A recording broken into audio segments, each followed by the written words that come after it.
This is going to be like the basics of the 259 undercarriages.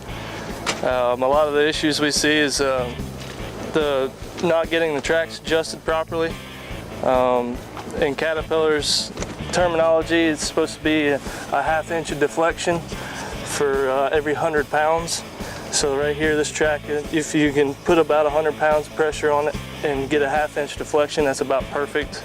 Another easy way is if you can shake the track and hit the undercarriage, the track's too loose. It's just a basic check there.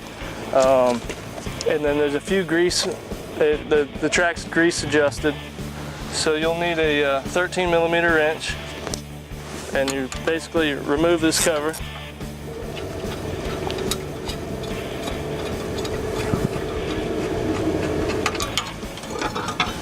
Behind the cover is a grease zert, and you put your grease gun on there and then pump the track out and get your track tension correct.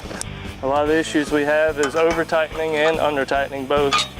Over tightening can cause damage to all the bearings and seals of the rollers.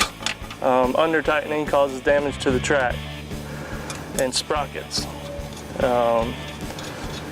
So after you get that right, there's 3 to 4, depending on your style of undercarriage, grease zerts on the suspension portion of it. You have 2 up here on the front torsion bar that need to be greased. And then on this style machine, there's only 1 in the back behind the sprocket that needs to be greased. You can keep those and keep your bearings correct, keep them good, and get the most life out of your undercarriage. Try to keep the undercarriage as clean as possible. All the debris and hard rocks out from in there, and get the best wear out of your undercarriage.